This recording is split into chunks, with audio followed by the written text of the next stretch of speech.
ఈరోజు వికారాబాద్ పట్టణంలో integrated market కట్టడం ఎంతవరకు వచ్చింది అని చెప్పి మార్కెట్లో చూసి రావడం జరిగింది.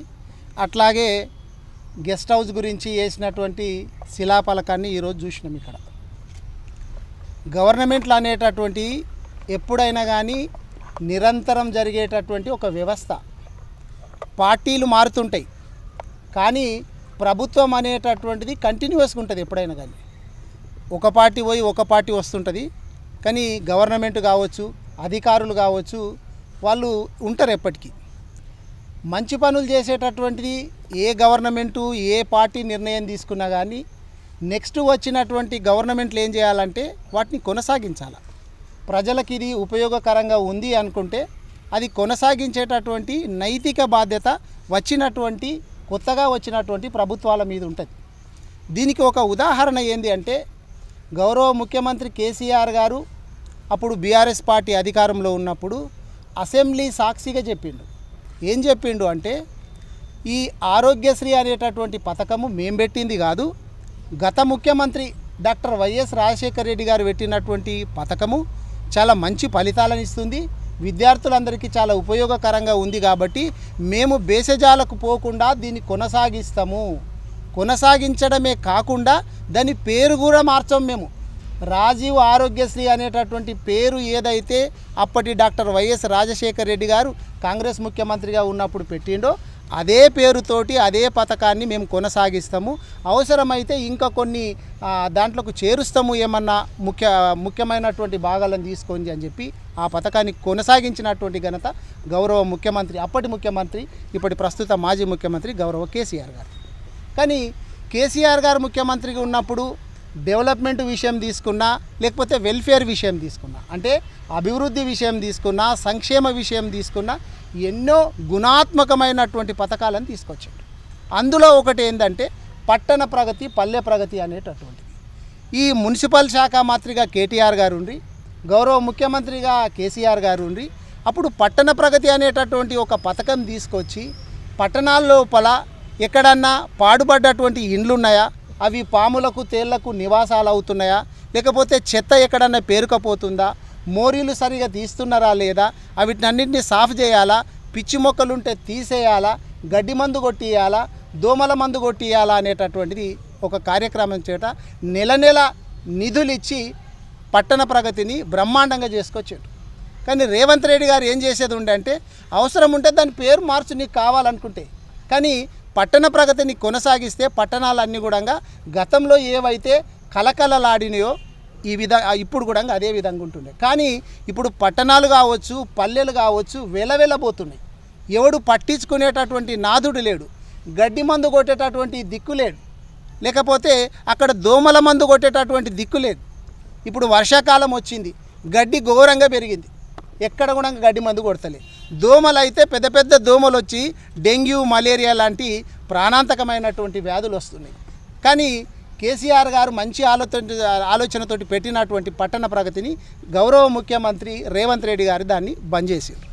గౌరవ కేసీఆర్ గారు ఇంకొకటి ఏం చేసిండ్రు అంటే ఇప్పుడు మన వికారాబాద్ పట్టణమే తీసుకున్నాం అనుకో, కూరగాయలు ఒక చోట అమ్ముతారు, చికెన్ కావాలంటే ఒక చోటు ఉంటుంది, మటన్ కావాలంటే ఒక చోటు ఉంటుంది, అట్లే చేపలు కావాలంటే ఒక చోటు ఉంటాయి. ఇట్లా వేరే వేరే చోట్ల కాదు, అన్నీ కూడా ఒకటే సముదాయంలో ఉండాలా, ఒకటే ప్రాంగణంలో ఉండాలా. ఒక ఇంట్లో కొంతమంది శాకాహారులు ఉంటారు, కొంతమంది మాంసాహారులు ఉంటారు. ఆ మాంసం తినేటటువంటి వాళ్ళలో కూడా చికెన్ ఇష్టపడేటోళ్ళు కొంతమంది ఉంటారు, మటన్ ఇష్టపడేటోళ్ళు కొంతమంది ఉంటారు, చేపలు ఇష్టపడేటోళ్ళు కొంతమంది ఉంటారు. కాబట్టి ఇవన్నీ ఒక్కటే దగ్గరే ఉంటే ప్రజలకందరికీ ఉపయోగకరంగా ఉంటుంది అని చెప్పి గౌరవ ముఖ్యమంత్రి, అప్పటి ముఖ్యమంత్రి గౌరవ కేసీఆర్ గారు 7 కోట్ల పైచిలుకు పెట్టి integrated veg and non veg market అని చెప్పి ఇక్కడ స్టార్ట్ చేయడం జరిగింది. మేమందరం పోయి శిలాఫలకాలు వేసినాం, అవి కూడా పిల్లర్స్ లెవెల్కి వచ్చినాయి. మా గవర్నమెంట్ పోతే వీళ్ళు ఏం చేయాలా, దానికి ఇంకా మేము 7 కోట్ల పైచిలకు మేము శాంక్షన్ చేస్తే మీరు కావాలనుకుంటే దాన్ని ఇంకా ఆర్భాటాలతోటి ఇంకొక 7 కోట్లు దానికి అదనంగా శాంక్షన్ చేయించి ఇంకా బ్రహ్మాండంగా చేసేది ఉండే. కానీ ఇప్పుడు మేము పోయి చూసినాం, అక్కడ పిల్లర్ల దగ్గరనే ఆగిపోయి ఉన్నాయి. అవి దాన్ని ఎవడు పట్టించుకునే నాదులు లేవు. పిచ్చి మొక్కలు ఆలం అంతా పెరిగిపోయి దాంట్లోకి వెళ్ళి పాములు, తేళ్ళు వస్తున్నాయి అని చెప్పి చెప్తున్నారు. అక్కడ కూరగాయలు అమ్ముతున్నటువంటి వాళ్ళు చాలామంది చెప్తున్నది ఏంటంటే గతంలో మీరు ఎమ్మెల్యేగా ఉన్నప్పుడు ఇక్కడ నీళ్ళ సప్లై పెట్టిండ్రి సార్, తాగునీళ్ళ సప్లై ఉండే, మరుగుదొడ్లు కట్టించిండ్రి అప్పుడు. ఇప్పుడు ఆ నీళ్ళది మేము ఇందాక పోయి చూసినాం, పాడుపడిపోయింది. ఆ ట్యాంకును పట్టించుకునేటటువంటి నాదులు లేడు. నల్లలన్నీ కూడా మొత్తము తీసుకుపోయినరు, ఎత్తుకపోయినరు, చెత్త చెదారంతో నిండిపోయి ఉన్నాయి. అక్కడ చాలా కూడా అక్కడ ప్రాంగణం అంతా కూడా చూస్తుంటే మురుగునీరు వాసన వస్తుంది. పక్కనే కూరగాయలు, కుళ్ళిపోయినటువంటి కూరగాయలు కావచ్చు, అవన్నీ చూస్తుంటే పూర ఘోరంగా స్మెల్ వస్తుంది. వర్షం గిట్లా పడితే అక్కడ ఉండు ఎట్లుంటారు చెప్పు ప్రజలు? అమ్మేటటువంటి వాళ్ళు ఎట్లుంటారు, కొనేటటువంటి వాళ్ళు ఎట్లుంటారు? మేము ఇందాక అక్కడికి పోతే వాళ్ళందరూ ఏం చెప్తున్నారు తెలుసా? ఇగో ఇందాక మా శేఖర్ రెడ్డి వైస్ చైర్మన్గా చేసిండు అక్కడ మార్కెట్. అప్పుడు ఈయనను చూసి చెప్తున్నారు, మీరున్నప్పుడు అక్కడ నీళ్ళ సప్లై పెట్టిండ్రి, మరుగుదొడ్లు పెట్టిండ్రి, కానీ ఇప్పుడు మొత్తం లేవు. మేము నీళ్లు తెచ్చుకోవాలంటే ఇంటికి వెళ్ళైనా తెచ్చుకోవాలా, ఒకవేళ అయిపోతే బాటిళ్ళు కొనుక్కొచ్చుకోవాలా? ఎన్నిగానమని మేము బాటిళ్ళకు పైసలు పెట్టి కొనుక్కొచ్చుకుంటాం సార్, మాకు నీళ్ళది సదుపాయం చేయండి అని చెప్తున్నారు. అదేవిధంగా మరుగుదొడ్లు లేవు. ఎక్కడన్నా మనిషికి అటువంటి అవసరాలు వస్తే, అత్యవసరాలు వస్తే ఏడికి పోవాలా? బయట 10 రూపాయలు 20 రూపాయలు పెట్టి పోవాల్సి వస్తున్నది సార్, దూరం ఉంటున్నాయి. ఇది కూడా పట్టించుకోకపోతే ఎట్లా?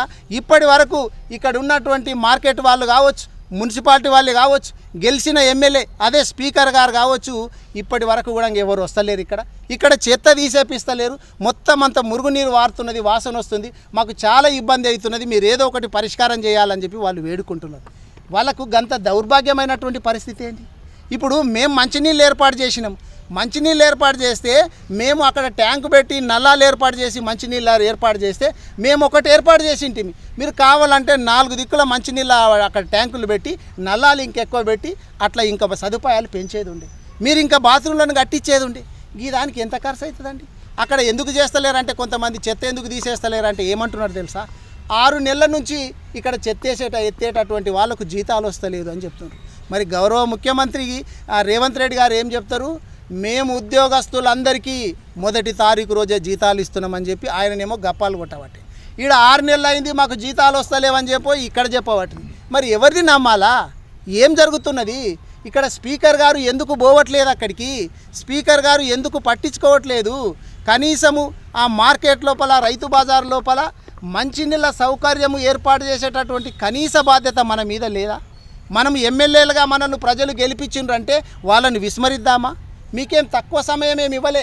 మేము ఆగమేఘాల మీద పడి మేము ఇప్పుడు వెంటనే మీరు నిన్ననే కాక మొన్ననే అధికారంలోకి వచ్చిండ్రు అని చెప్పి కాదు, మీకు సరిపోయేటంత మేము సమయం ఇచ్చినాం. 3 నెలలు అయితే మీది 3 సంవత్సరాలు కంప్లీట్ అవుతున్నది. మేము కట్టిన ఇల్లు పెట్టిన పొయ్యిలాగా మీకు కొత్తగా వచ్చిన తెలంగాణని మేము ఇబ్బంది పడి 10 సంవత్సరాలు మీకు మంచిగా మీ చేతిలో పెడితే మీరు సర్వనాశనం చేస్తున్నారు.